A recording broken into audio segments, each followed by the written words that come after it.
Carnecruda.es, la república independiente de la radio. Hoy hablamos del rey voraz y del Estado feroz, de las cloacas del Estado, el Estado profundo que conspira para mantener a una monarquía corrupta y destruir cualquier intento de cambio. Nada nuevo cara al sol, pero vuelve a estar de actualidad por la fotografía filtrada a una revista holandesa por el hijo de la ex amante del rey, la presentadora y vedette Bárbara Rey, con el ahora rey emérito, cuando mantenían una relación, y sobre todo por los audios de ella que ha empezado a publicar a continuación OK Diario. El caso de Rey contra Rey, del que se sabía casi todo, incluida la existencia de ese material, pero se confirma al hacerse público. Siempre he querido protegerle, pero ya no quiero protegerle más. Yo lo que quiero es que se sepa cómo es él. Que la gente se entere de cómo es él. Si él se merece estar donde está. Si su familia se merece estar donde está. Se confirma que Bárbara Rey estalló contra el monarca sobre el que tenía información sensible. Y se sintió amenazada por él y los servicios secretos españoles hasta temer por su vida. Porque yo voy a morirme. A mí me van a matar, pero me van a matar con la cabeza muy alta. Y sabiendo el mundo entero a qué persona me he enfrentado y con qué persona he estado y qué persona ha engañado a este país y qué persona ha engañado a este mundo, que es el rey. Se confirma que vendió muy caro su silencio. Él está en deuda conmigo, porque no lo he sido nunca, pero si tengo que serlo, como puta voy a ser la más cara del mundo. Primero le pagaron 25 millones de pesetas, 150.000 euros, según contaron Javier Chicote y Juan Fernández Miranda en El jefe de los espías, el libro sobre el director entonces de la inteligencia, Emilio Alonso Manglano. Pero el chantaje continuó 10 años y costó millones de euros. 3,6, esto es 600 millones de pesetas dividido en un primer pago de 100 y después 50 anuales durante una década, además de sendos programas en la tele pública nacional y valenciana. Para hacer cierta aquella frase que le dijo iracunda a un emisario del rey. Pero si tengo que serlo, como puta voy a ser la más cara del mundo. Pero en los audios grabados por ella hay mucho más. Conversaciones enteras con el rey Juan Carlos cuando las cosas aún iban bien entre ellos, en las que reconoce no hablar ni tener vida familiar con la reina Sofía, en las que comentan la actualidad política, González, Aznar, Roldán, y en las que ella le llama mi amor o mi vida. Ok, follón hay armado mi vida. No, con todo esto. Con todo lo del Roldán y todo este follón, continúa, ¿no? Y él a ella, cariño, precisamente es la revelación más comprometedora. Ahora sufriendo entre tú y yo mucho, ¿no? las cosas de Sabino y palabra de honor. Yo me imagino que mucho, ¿eh? Me río, cariño, me río de Alfonso Armada. Sí, ¿verdad? No, es que tiene... 7 años de cárcel, se ha ido a su paso de Galicia y el tío jamás ha dicho una palabra. Jamás. En efecto, lo más incriminatorio de estos audios es ese comentario en el que critica al entonces jefe de la Casa Real, Sabino Fernández Campo, por irse de la lengua mientras el cerebro del 23F, Alfonso Armada, mantenía la boca cerrada. Si nos creemos lo que cuenta José Bono en su memoria, es cierto que Fernández se fue de la lengua. En 2009 le dijo al exministro socialista que el rey había llorado el 23F porque, cito textualmente, no esperaba tiro en el Congreso, esperaba algo acorde con la ley. Pero algo esperaba. Según ese mismo testimonio, quizá presentarse él en el Congreso y llamar a un gobierno de unidad nacional presidido por Armada, una idea que Fernández Campo le quitó de la cabeza, siempre según el relato de Bono. Un caso que tiene muchos paralelismos con el de la otra amante más conocida del rey, Corina Larsen. En ambos casos hay grabaciones. En ambos, los servicios secretos entraron en las casas de las amantes para intentar destruir la información y para asustarla. En ambos se compró su silencio con dinero. Como contaba este fin de semana el periodista y escritor David López Canales en nuestro medio asociado, eldiario.es, y antes en su ensayo Heredarás mi reino, del derrumbe de Juan Carlos I a la incertidumbre de Leonor, publicado con Ediciones B, donde dice una frase que hoy persigue a la monarquía. Los fantasmas nunca mueren. David Cruz, días. Muy buenos días. No mueren esos fantasmas. No, y algunos además siguen vagando, ¿no?, que por palacio y afectando a los nuevos reyes. También se heredan los fantasmas. No es que no mueran, sino que se heredan con la corona. Hola, ¿qué tal? Perdona que te interrumpa un momento. Ahora mismo te dejo seguir con el programa. Espero que lo estés disfrutando porque para eso lo hacemos. Pero, como sabes, Carne Cruda solo es posible por los oyentes que lo hacen posible. Así que si no eres productor o productora, te animo a serlo en carnecruda.es. Es muy fácil. Entras allí y puedes hacer una donación a través de PayPal o una transferencia bancaria. Y ayudas a que contenidos como este sigan adelante. Te dejo seguir con el programa. Que lo disfrutes. En realidad casi todo esto que hemos escuchado, menos lo relativo al 23F, ya lo cuentas tú y lo han contado otros periodistas. ¿Te ha sorprendido algo? No, no me ha sorprendido nada. Me sorprende en todo caso lo cutre que resulta todo en esta historia muchas veces, ¿no? Con Juan Carlos, tanto con Corina como con Bárbara Rey, ¿no? Las conversaciones. Yo creo que me sorprende que jamás he escuchado hablar tanto al rey como habla con Bárbara Rey en los audios. Me sorprende cómo ella le tira de la lengua. Me sorprende que es probablemente su mejor papel como actriz, que no la hemos visto en otro papel mejor. Me sorprende, ¿no? El cariño mío, la paella que le va a hacer, o sea, lo sórdido, lo cutre que tiene todo, esa historia entre tórrida y de destape que protagoniza. Me sorprende que le diga él a Manglano, ¿no? El jefe de los espías se ha quedado con Bárbara Rey, y como anota Manglano, ¿no? en sus diarios que citan en el libro Chicote y Miranda, ¿no? Y me dice, le toca un pecho, o sea, es que es todo muy cutre.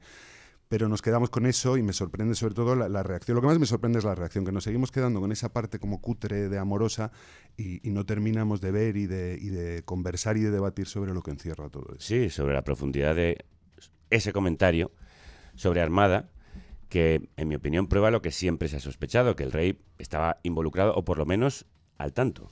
Bueno, a mí, fíjate, voy a llevaros un poco la contraria. Yo ese comentario, o sea, estoy de acuerdo que puede interpretarse así, pero también puede interpretarse como que, y no es por defender a Juan Carlos, porque yo no voy a ser quien le defienda con todo lo que sabemos además, pero también puede interpretarse como que Armada nunca habló de sus líos extramatrimoniales, ¿no? Sobre sus mujeríos y sus amantes, porque Sabino es la época en la que Sabino está intentando, ve que es el rey se le va de las manos, que está con Marta Gallá como loco, que se ha ido a Suiza, que ha firmado la famosa ley esa del nombramiento del ministro desde Suiza, es decir, que es falsedad documental, y eso Sabino se lo filtra a Pedro J. y Pedro J. lo publica en El Mundo.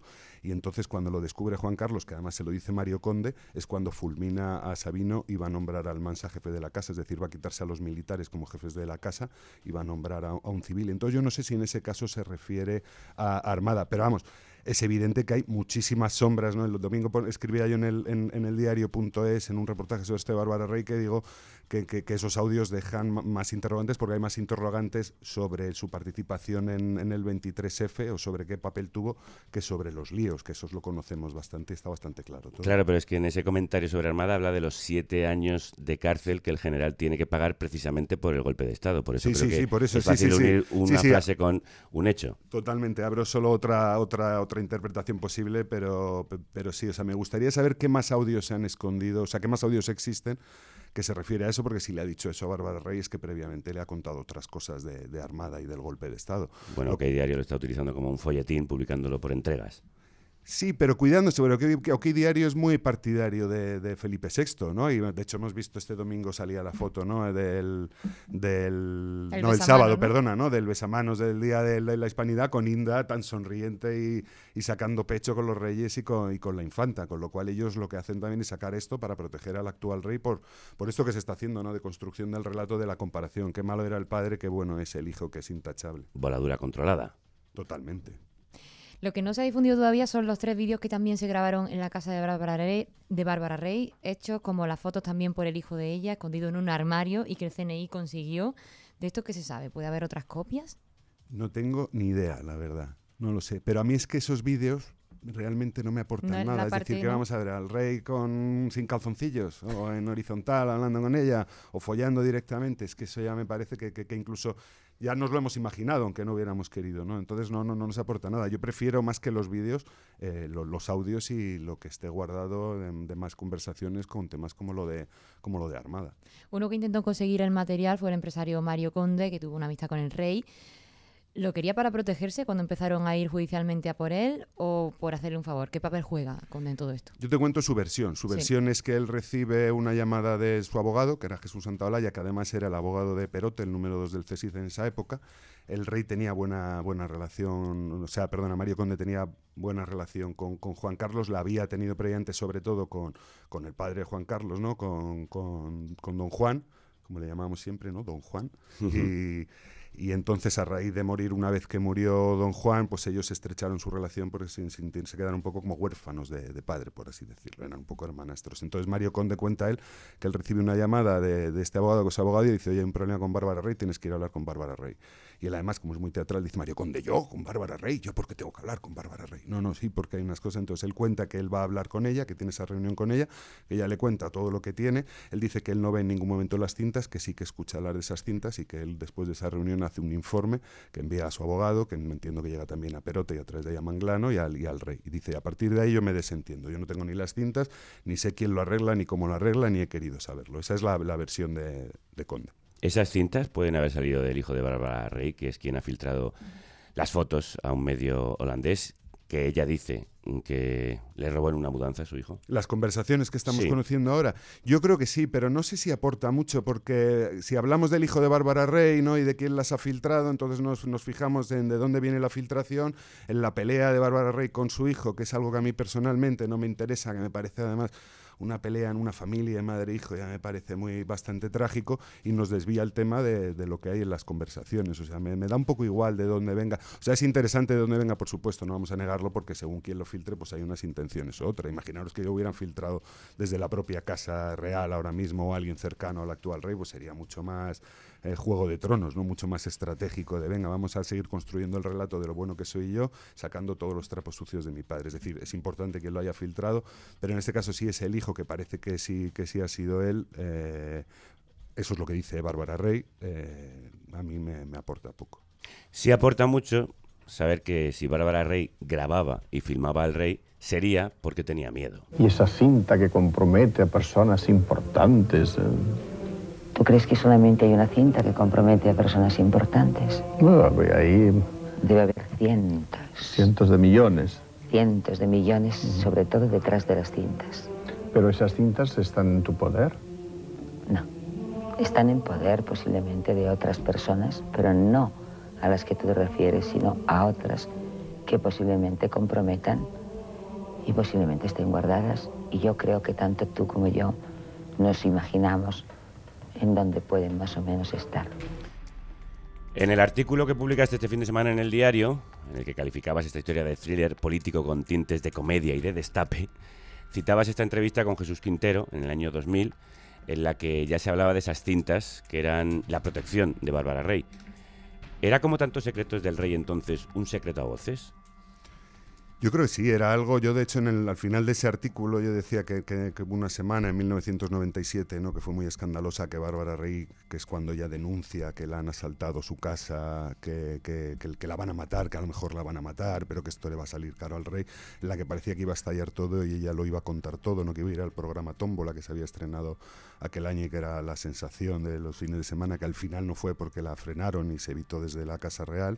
Y yo digo que en realidad ya lo estaba contando todo, es decir, ella ya era bastante escandaloso todo, ¿no? Es decir, estaba claro, no había más que unir los puntos y estaba claro que la estaban amenazando desde el Estado, que la personalidad de la que hablaba era Juan Carlos, que tenía una relación con Juan Carlos de la que faltaban a lo mejor los detalles, pero que eso ya es una cuestión de posiciones o de la receta del arroz, como hemos conocido con los audios, pero ya estaba todo ahí. Lo que pasa es que no lo escuchábamos o no sabíamos escucharlo, o sobre todo se tapaba con ese silencio con el que se ha cubierto todo durante décadas realmente. Hablando de detalles, cuenta cómo impidieron que saliera en el programa Tómbola, que es bastante peliculero, después de que ella hubiera hecho una llamada al programa en días anteriores, donde enfurecida explicó que estaba siendo amenazada. Sí. Sí.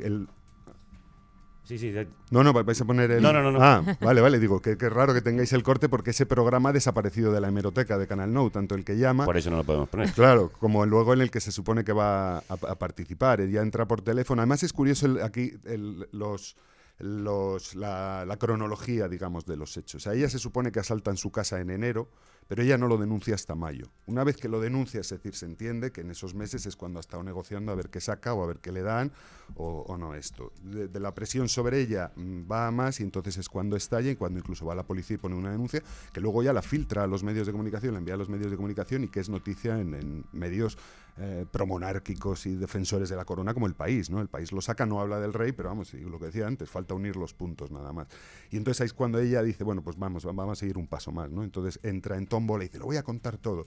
Y entonces a la semana siguiente los de Tómbola, claro, les salivan los colmillos y dicen, de puta madre, no va a venir aquí a contarlo todo, esto sí que va a ser el bombazo, esto ya nos va a poner en órbita el programa más aún de lo que ya estamos. y pasa una semana entre que va, no va, hasta que los directores del programa ya reciben una llamada de Canal 9 diciendo no, está prohibido que vaya Bárbara Rey, no la dejéis ir, incluso tenía billetes comprados, le quitan los billetes para que no se presente en Valencia, que es donde hacían el programa. Ella acaba presentándose ahí y está a punto casi de salir al plató, son los minutos previos, y llegan dos hombres, ¿no?, trajeados, se la llevan a un despacho y ya sale mucho más tranquilita de ahí y por supuesto no sale en el programa, y luego unos meses después va a tener un programa de cocina en Canal 9, que además...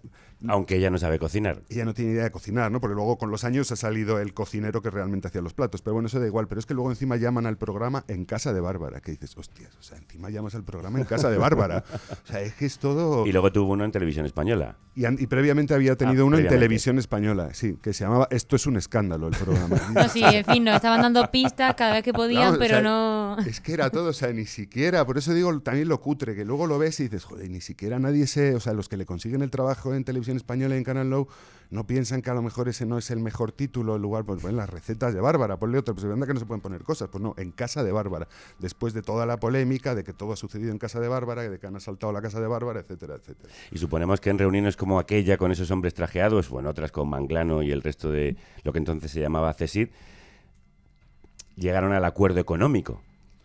Sí, no sé si... yo creo que Manglano no interviene directamente, ¿no?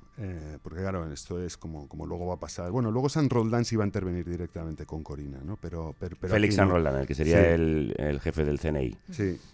Lo que antes era el CSIC. Exacto. Y aquí no interviene, aquí se sabe que interviene en su momento Manolo Prado y Colón de Carvajal, ¿no?, que era uno de los testaferros del rey hasta que acaba en la cárcel, como han acabado muchos, menos el rey.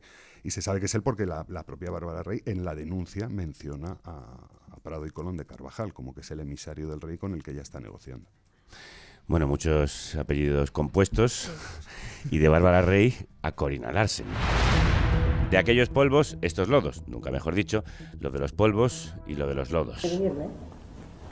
Con su gente, de la gente que operan estas cosas para él, los conozco todos perfectamente, dónde tienen las cuentas, no sé dónde. Un caso en el que también hay grabaciones, aunque estas no las hizo ella, sino el que se convirtió en su dudoso aliado, Villarejo, el hombre que lo grababa todo. Y que también grabó las conversaciones en Londres con esta otra examante del rey, en las que ella explica la ingeniería fiscal de testaferros y empresas pantalla, en las que el rey presuntamente escondía su dinero. Decimos presuntamente porque el rey, por su inviolabilidad y por los continuos retrasos de la Fiscalía, nunca ha sido juzgado por sus acreditadas estrategias fiscales en la oscuridad.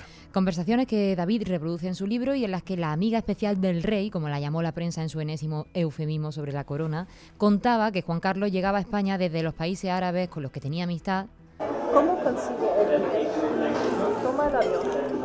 Cargado con maletas de dinero de 3, 4 o 5 millones con los que pagaba todo, a su hijo, a su hija y a su mujer en dinero líquido que contaba en una máquina de contar billetes que tenía en Zarzuela y que le hacía muy feliz. Zarzuela, el dinero está...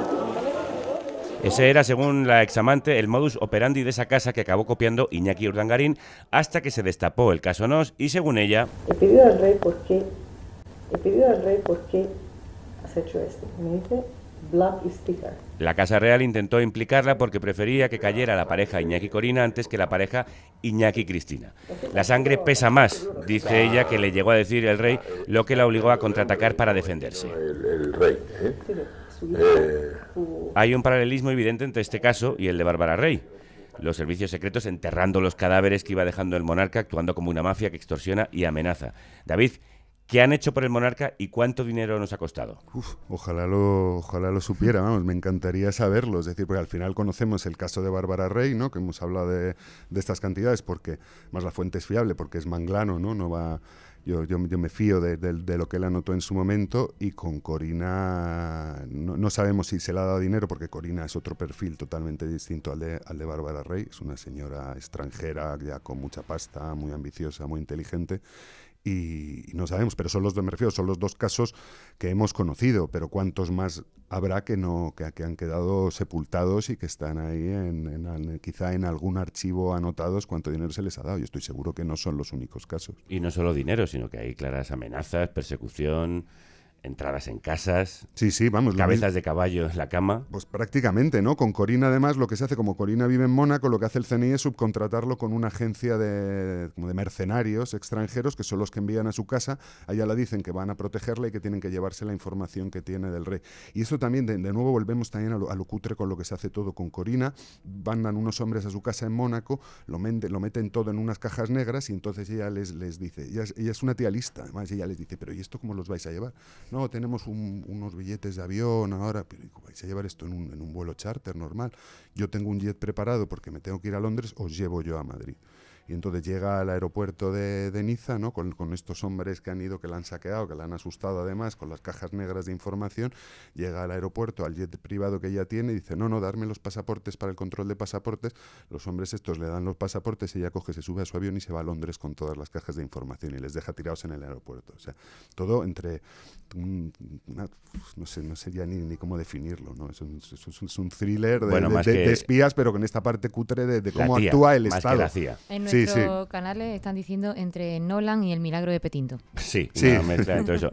En la parte más Nolan le dejan a Corina un libro de Lady Di dentro de casa y después le hacen una llamada. Sí, y le dejan un libro en el que hablan del que se cuenta la muerte de Lady Di, le hacen una llamada y dicen, ten cuidado porque hay muchos túneles, ¿no? entre Mónaco y el aeropuerto de Niza y esto te podría pasar a ti.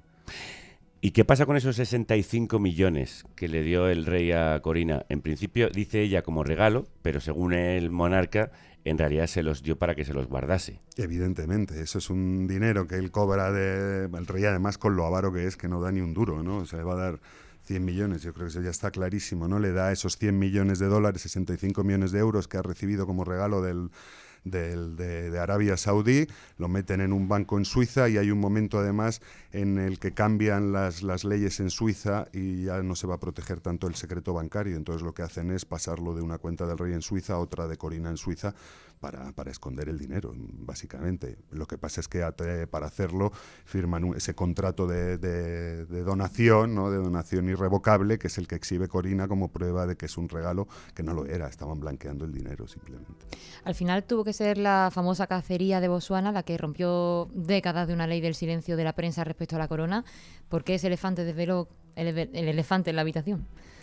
Bueno, porque yo creo que ya era tan clamoroso, ¿no? Que no se podía ocultar más aunque se hubiera querido, ¿no? Al final es un rey que en ese momento de crisis brutal económica, de recesión, España al borde del rescate que luego se iba a producir, se va a cazar elefantes, una cacería de lujo y luego se descubre que con su amante. Y a partir de ahí luego además se sigue descubriendo todo por la mala gestión del CNI, yo creo. Yo no sé hasta qué punto Corina era realmente una enemiga o la convierten en la enemiga que no era inicialmente. Porque de hecho ya se da cuenta de que la han convertido en esa enemiga cuando la foto que filtran no es de la cacería en cuestión en la que se cae el rey, sino de una cacería anterior.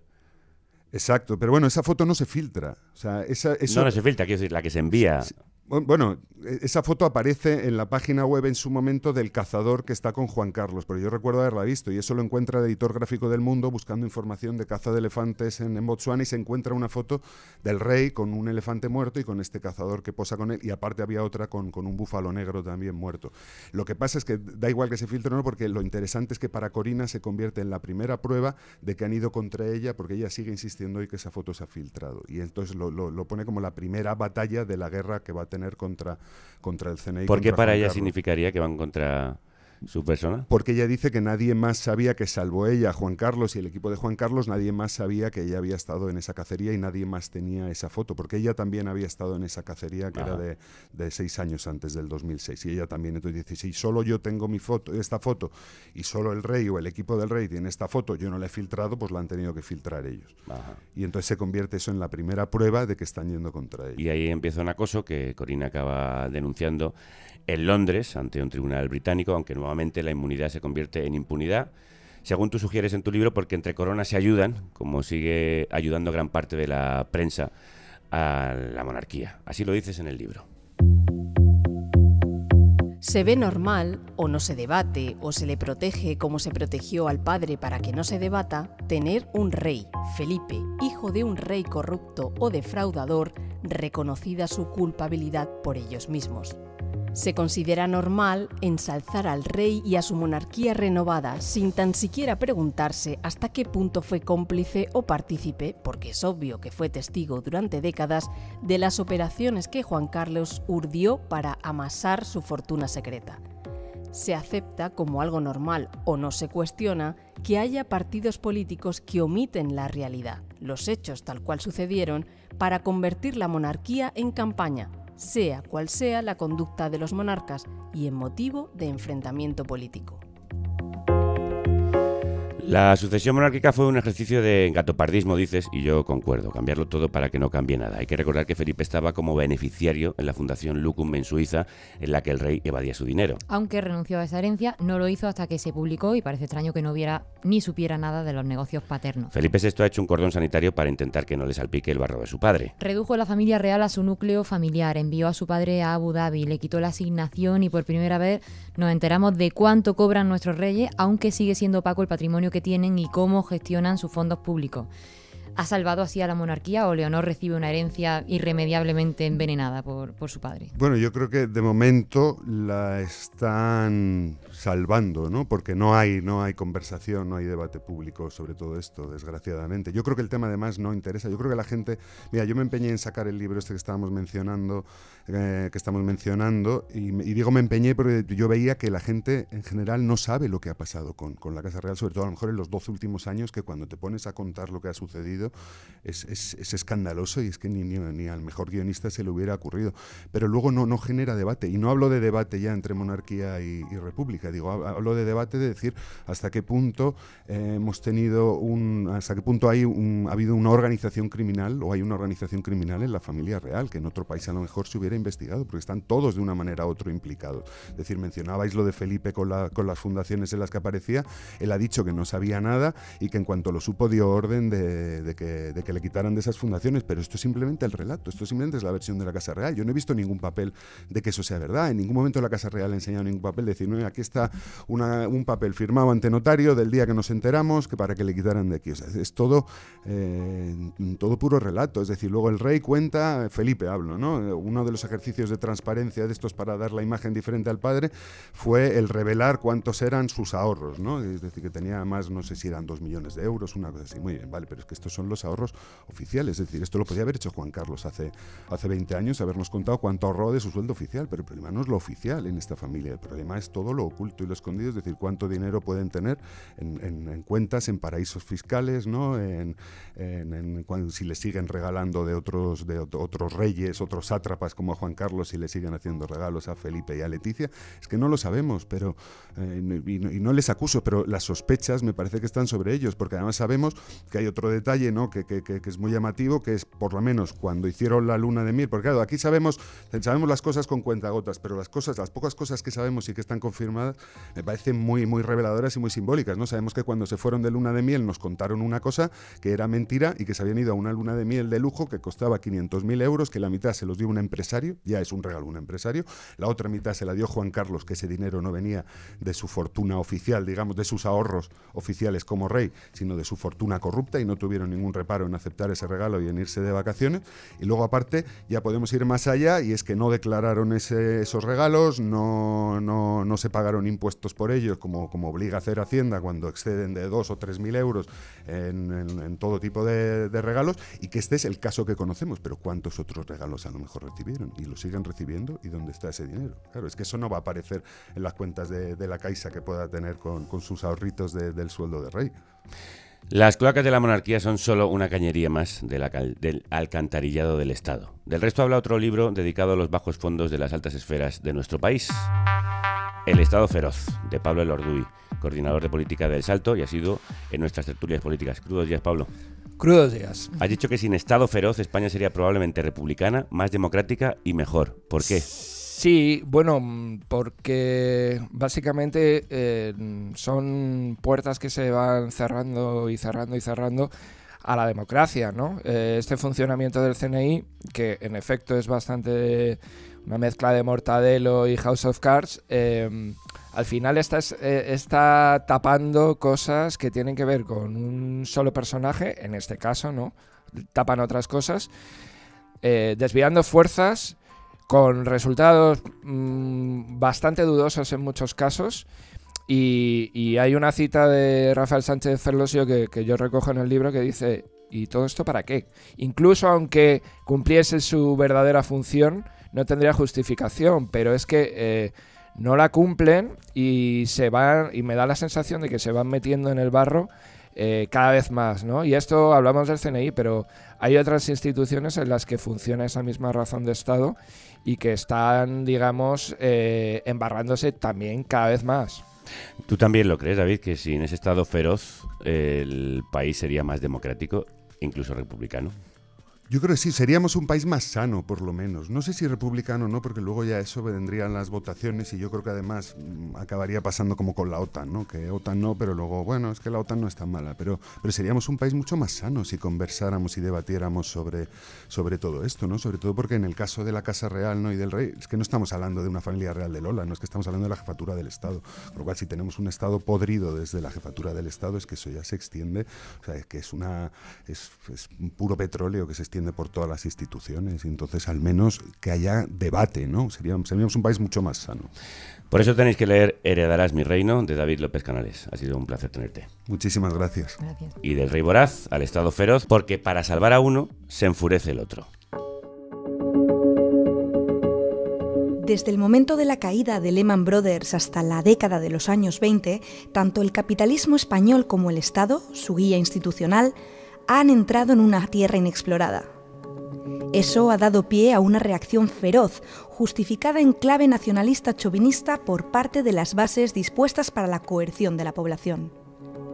La reacción ha venido especialmente de instancias que, aunque en sentido estricto no puedan ser calificadas de franquistas, fueron solo parcialmente depuradas tras la muerte de Francisco Franco: los cuerpos policiales, la alta magistratura, la cúpula militar y los servicios secretos.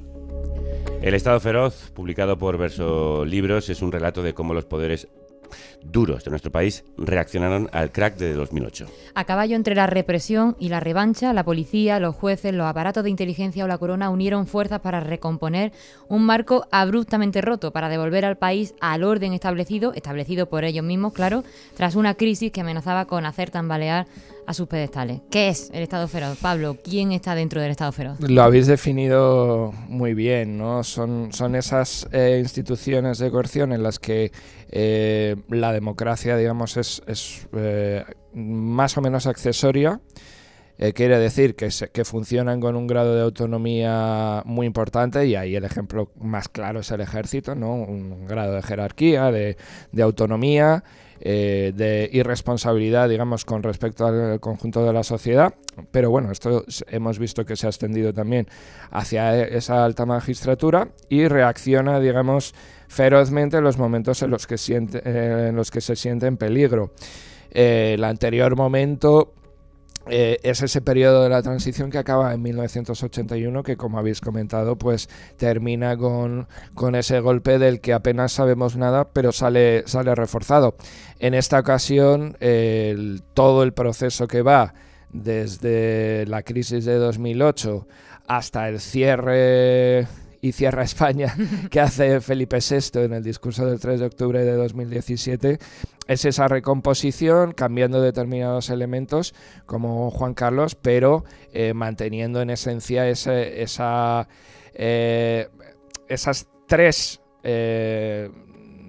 grandes lubricantes, ¿no? Que son el propio ejercicio del poder, la inercia histórica y el poder del dinero. ¿Y eso ocurre en ese periodo precisamente por el desafío al régimen del 78 que significó el 15M, derivado de la crisis del 2008? Sí, ocurre porque hay una demanda de democracia y de soberanía que no es exclusiva del Reino de España, que ocurre en las dos orillas del Mediterráneo, también ocurre en Wall Street, ocurre en la City de Londres, ¿no? Hay una demanda de soberanía, de democracia, de queremos ser partícipes, o queremos por lo menos ser conscientes de cómo nos habéis estado manipulando y cómo nos habéis estado estafando, ¿no? Una de las frases clave del 15M es: no es una crisis, es una estafa. Y cuando crece esa demanda de soberanía y de democracia, se sienten amenazados, como es lógico, porque cuando hablamos de instituciones jerárquicas, si se reclama el queremos decidirlo todo, o por lo menos queremos decidir sobre nuestras vidas, ellas reaccionan, digamos, diciendo nos van a quitar los privilegios. Y esa reacción es la que yo sostengo que es feroz a través de la legislación, ¿no? Recordamos la ley Mordaza, ¿no? Sin ir más lejos, a través de la propia interpretación de las leyes, ¿no? Toda la persecución a raperos, a tuiteros, etcétera, y luego a través también de prácticas irregulares que ellos dicen excepcionales, pero que se repiten, como son las de la policía patriótica. Vayamos por partes, o más bien por poderes. Tu libro es un pormenorizado repaso de los orígenes de violencia y tortura de parte de nuestras fuerzas y cuerpos de seguridad, y explicas que el objetivo de la extrema derecha criada en el franquismo era presentarse como útil a las élites conservadoras del sistema. ¿Cómo heredó esa función nuestra policía patriótica? Decía el sabio Domenech que el franquismo es una utopía empresarial, ¿no? Es el momento en el que ellos están más seguros de sí mismos, porque desde luego ahora mismo podemos dudar si la democracia ha llegado a los centros de trabajo, pero en el franquismo estaba prohibida la democracia fuera de los centros, y en los centros de trabajo había pequeñas dictaduras que funcionaban bajo la dictadura. La policía lo que hace, digamos, en esos momentos es un nivel de perfeccionamiento de tácticas de extracción de información a través de las torturas, también algunas de ellas orientadas por la propia CIA, y eso lo pone luego al servicio de las empresas en la democracia. Entonces, lo que hemos visto con la policía patriótica es ese crecimiento de agentes, comisarios, etcétera, que tienen más capacidad de análisis probablemente, que aprovechan además la burbuja inmobiliaria para enriquecerse, que tienen también conocimiento de las triangulaciones fiscales y que por tanto se convierten en elementos de ese poder más allá de ser también los de la cachiporra, ¿no? Tienen ambas virtudes, ¿no? La parte de información, ambas virtudes, entre comillas, de información, la parte de enriquecimiento y la parte de la cachiporra, ¿no? También sigue funcionando. Y ahí, pues, en la policía patriótica eclosiona, digamos, esa ambición personal de un José Villarejo con esa necesidad de Estado feroz que obedece a las necesidades propias de esas empresas y multinacionales, que son las que realmente se ven amenazadas por el posible crecimiento de la demanda de democracia, soberanía, de que esa democracia atraviese las puertas de los centros de trabajo, de que haya mayor redistribución de la riqueza, etcétera. Y así persiguen ferozmente a cualquier atisbo de disidencia que hay en el sistema. Resumes esta parte de nuestra historia reciente en el epígrafe «El fracaso de Copérnico es el triunfo de Piolín». Con el «a por ellos», con el que se despidió a los más de 6.000 agentes policiales en distintos puntos del mapa cuando iban a viajar a Cataluña para impedir el referéndum del 1 de octubre de 2017. ¿Qué cuenta esta frase de nuestra policía y qué es lo que llamas hiperventilación del nacionalismo español? Pues cuenta mucho. A ver, hay que tener en cuenta que cuando no se apuesta por el Estado social, se tiene que apostar por el Estado represivo. Quiere decir, en la oferta pública de empleo es muy superior en términos cuantitativos cuando hablamos de uniformados, cuando hablamos de policías, de cuerpos de seguridad, a la de maestras, sanitarias, etcétera, en términos proporcionales, ¿no?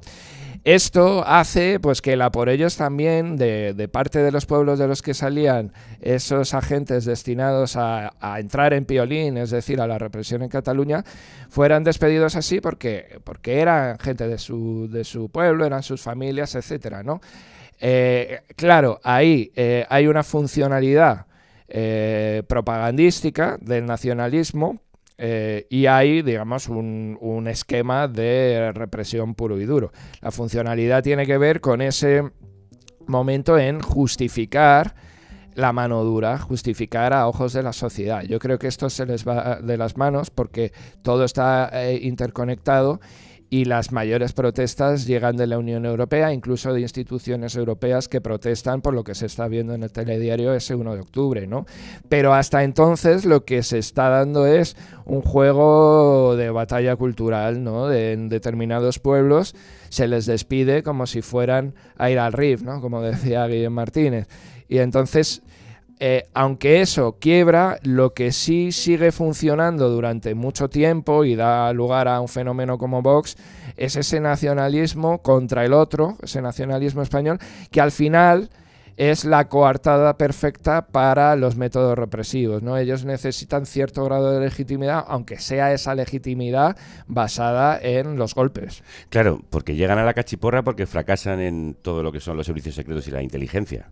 Exactamente, estábamos hablando del CNI y de sus fracasos. Yo no estoy defendiendo que ellos tuvieran que haber encontrado esas urnas, pero ahí todas las maniobras de inteligencia, todos los dispositivos de control de esa operación Copérnico o fracasan o se dejan fracasar. Y lo que queda al final del día, y las personas que estuvimos en Cataluña lo vimos, era policía golpeando en centros en los que veías yayos, yayas, niñas, niños, en un país que estaba completamente pacificado y que no resuelves nada con ello, ¿no? Simplemente das rienda suelta a esos bajos instintos que, repito, no son solo de la policía, hay una parte de la sociedad que los tiene. Pero, y aquí, con un pequeño salto en el tiempo, esto lo hemos visto hace una semana con los chavales que estaban protestando en Murcia porque no habían recibido todavía los modelos de examen de la selectividad de lo que ahora es la PAU, que fueron reprimidos también, golpeados. O sea, el Estado es incapaz de garantizarles a ellos la seguridad de tener un examen unos meses antes de la PAU y entonces responde mandando a policía a reprimirles. Hablemos de otro poder con bajos instintos, la justicia, concretamente la alta magistratura. Ayer fue un monigote de Pedro Sánchez. Mañana otro acontecimiento mostrará la incandescencia de la derecha y extrema derecha.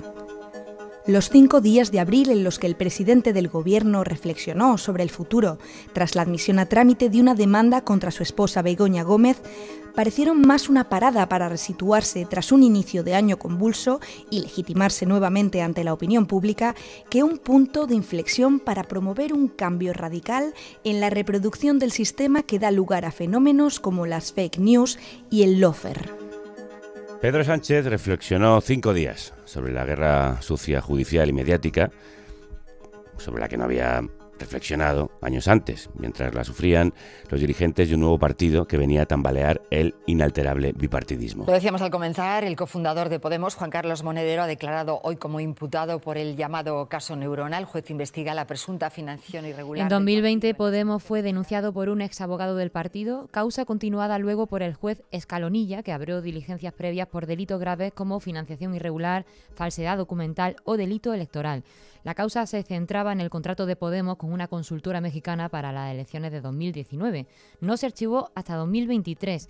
La justicia ratificó que el precio que pagó el partido por aquel servicio fue el más bajo del mercado. Neurona llenó portadas, tertulias y telediarios y Podemos estuvo imputado, recordémoslo, la mayor parte de su permanencia en el gobierno. Y además Vox reabrió la causa, que se ha cerrado definitivamente justo ahora, hace solo unos días. Pablo, ¿el lawfare contra Podemos cambió nuestra historia política reciente? Desde luego les destruyó moralmente durante mucho tiempo. Yo creo que además impidió que disfrutaran de sus pocas alegrías, ¿no? También, porque Neurona estalla en un momento en el que, y esto no es casual en ningún caso de lawfare, en los que van a llegar a conseguir una de sus metas, ¿no? En la negociación del gobierno de coalición. Creo que sí, ha cambiado nuestra historia porque ha demostrado, digamos, que sin nada puedes enrollar, digamos, una madeja durante muchísimo tiempo para suprimir a un partido del juego político. Aún así, digamos, no es una excepción. Podemos decir también que en cuestiones de lawfare pues durante mucho tiempo también afectaron a la izquierda abertzale, han afectado al independentismo en Cataluña, pero lo que sí que es novedoso, y por eso hay que situarlo ahí en la historia, es que Podemos era partido de gobierno durante todo este momento, ¿no? Y realmente dio pie a una narrativa de la que se aprovechó el propio Pedro Sánchez. Todo esto dio pie a ese momento de no voy a dormir tranquilo con esta gente, ¿no? Dio pie a no sabemos dónde son un cuerpo extraño, no pertenecen a nuestro sistema democrático. Pese a que se les había dicho insistentemente que entrasen en las reglas del juego democrático, que diesen el paso de las plazas a los parlamentos.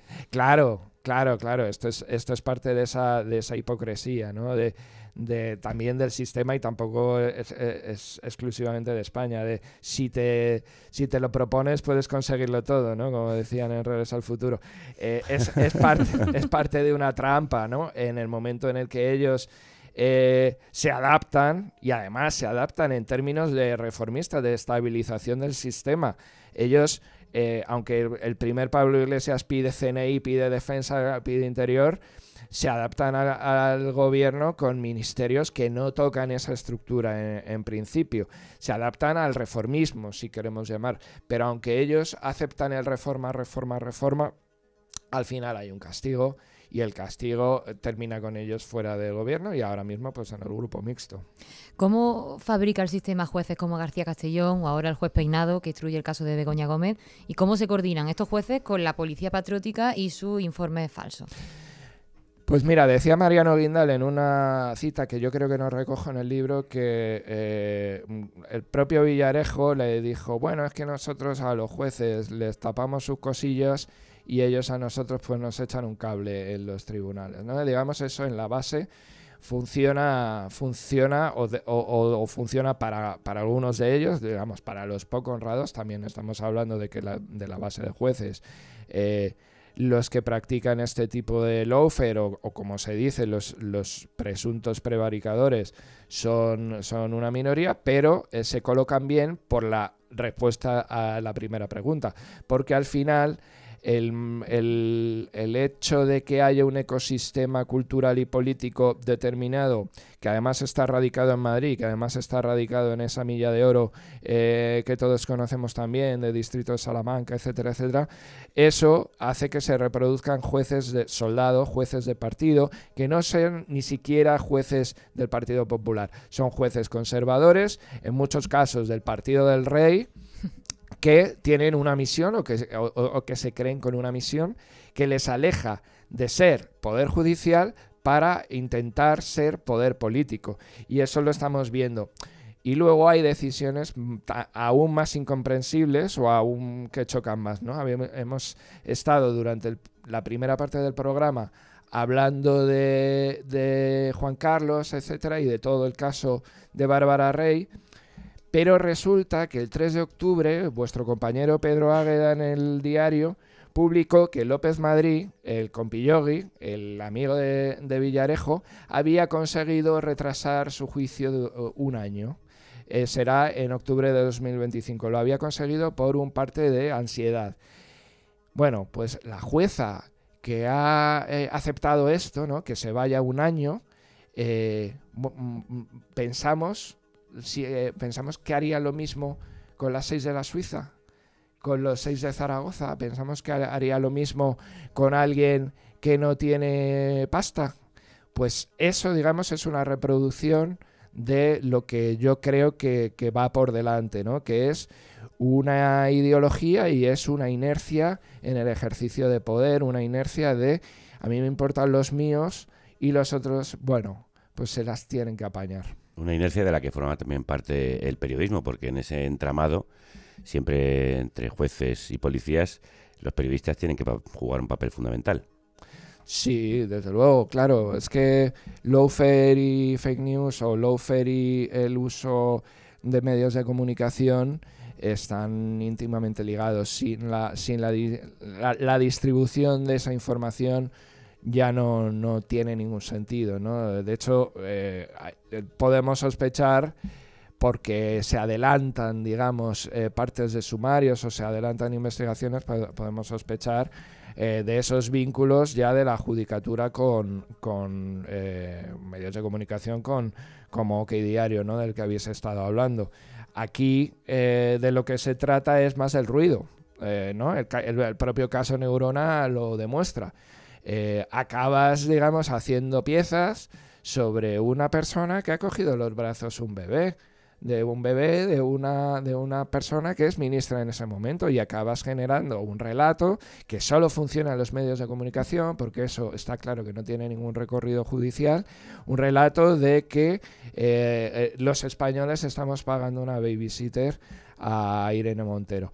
Generas un relato falso que funciona en medios de comunicación para seguir alimentando, digamos, a la bestia, que la bestia al final es ese: todos son iguales, nadie viene a cambiar nada, y esta se aprovecha de nosotros, igual que el rey pudo tener algún escarceo con Hacienda. Claro, estamos hablando de un caso no demostrado, y de hecho en el que no había nada, en lo que lo peor que podía pasar era que alguien estuviese cuidando un bebé. Estamos hablando con una fortuna valorada más o menos en 2.000 millones de euros, de la que no sabemos nada, y se está poniendo en ese nivel de todos son iguales, y eso, sin los medios de comunicación, es imposible. Construyen, de hecho, también en el relato, lo ha dicho David, en el que el rey emérito, que ya está amortizado, es el malo malísimo de la película, lo que hace buenísimo a su hijo Felipe VI. Miremos al futuro. El Estado feroz no es una improvisación, sino una fórmula compleja constituida por el poder y sus depositarios, por el dinero, por una ideología determinada y por una inercia que es anterior al franquismo. Una superestructura que se ha reactivado en un momento de pérdida de legitimidad, en un periodo de desestabilización global, y que guarda en sí misma un germen de mayor inestabilidad y deslegitimación. Esta tensión, crispación o polarización es la banda sonora de un tiempo político en el que se suceden los procesos electorales sin que haya políticas sustantivas de transformación de las bases materiales de existencia. La austeridad y la amenaza de nuevas rondas de recortes siguen marcando las políticas posibles. Tú explicas que esta historia no va de una conspiración de supuestos poderes fácticos invisibles y en la sombra, aunque algunos traten de ocultarse, sino de manos bien visibles que actúan en nuestras calles, medios y tribunales, como has explicado muy bien. ¿Cómo frenamos esto? ¿Cómo se pone fin al Estado feroz? Pues es la gran pregunta. Creo que, como decía la cita, pues orientando las políticas hacia la democratización, en términos de redistribución de la riqueza, obviamente, ¿no? Es el primer elemento. Y esto sabemos que generará aún mayor reacción de esos poderes no electos, ¿no? En este caso del empresariado, ¿no? Cuando tú dices vamos a cambiar la base de imposición fiscal, se van a revolver porque incluso impuestos menores como los que se han puesto en marcha en los últimos años, pues les han sentado mal, aunque están en récord de beneficios, y esto es lo que hay que recuperar siempre, ¿no? Que con el gobierno de coalición actual y con el anterior también, las multinacionales no han sufrido. A partir de la redistribución se tienen que cambiar algunas concepciones.